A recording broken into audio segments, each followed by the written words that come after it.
Hello বন্ধুরা, কেমন আছো সবাই? আশা করি ভালো আছো। বাড়িতে বানিয়েছিলাম এগ লাবাবদার। রেসিপিটা তোমাদের সাথেও শেয়ার করে নিলাম। এগ লাবাবদার বানানোর জন্য আমি নিয়েছি 4খানা ডিম।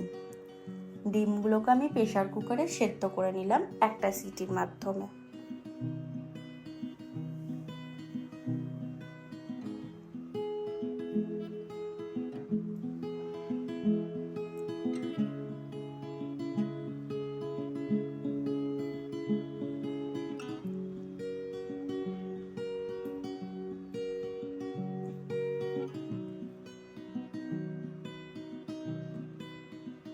এগ লাবাবদার বানানোর জন্য নিয়েছি 3টে টমেটো, একটা কাঁচা লঙ্কা, অল্প একটু আদা, 8টা থেকে 9টা কাজু আর গোটা গরম মশলা।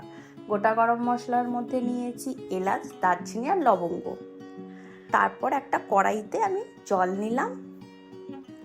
জলের মধ্যে টমেটো, কাজু, আদা, গোটা গরম মশলা, লঙ্কা সব একসাথে ফুটিয়ে নেব।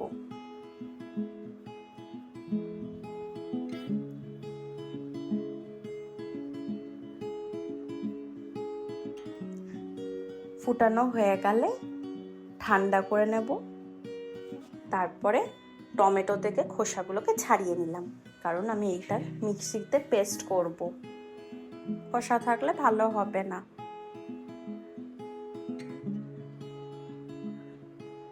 মিক্সির মধ্যে সবকিছু দিয়ে দিলাম,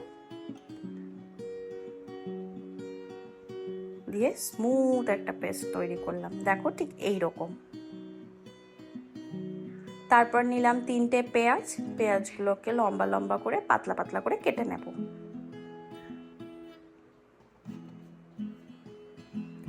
একটা কড়াইয়ের মধ্যে সাদা তেল দিলাম।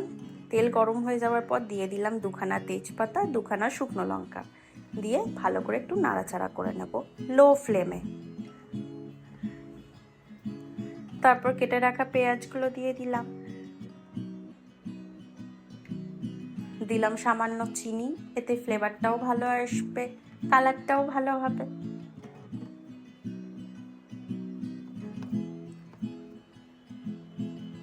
পেঁয়াজটা গোল্ডেন ব্রাউন হয়ে যাবার পর দিয়ে দিলাম পেস্টটা, যেটা বেটে রেখেছিলাম, টমেটো, কাজু, আদা, গোটা গরম মশলা, লঙ্কা।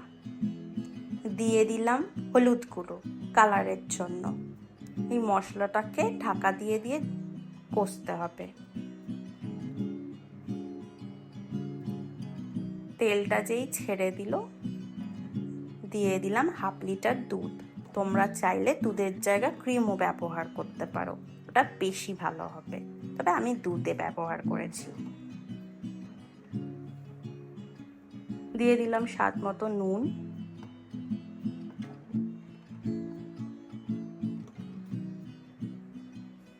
তারপরে সেদ্ধ করে রাখা ডিমটাকে কেটে কেটে বসিয়ে দিলাম।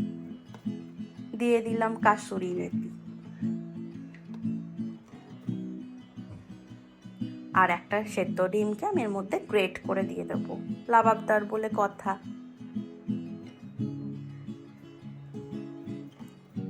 তারপর হালকা হাতে ভালো করে নাড়িয়ে নিলাম।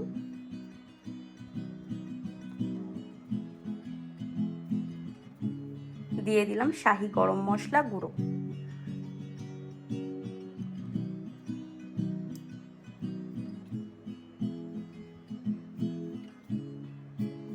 দিয়ে ভালো করে নাড়াচাড়া করে দিলাম, একটু ঢাকা দিয়ে দিলাম।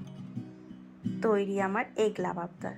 কত তাড়াতাড়ি হয়ে গেল না? এটাকে তোমরা পরোটা, রুটির সাথে পরিবেশন করতে পারো। সামান্য একটু ধনেপাতা দিয়ে দিলাম। তোমাদের ভালো লাগলে অতি অবশ্যই আমার চ্যানেলটাকে লাইক করো, শেয়ার করো, সাবস্ক্রাইব করো।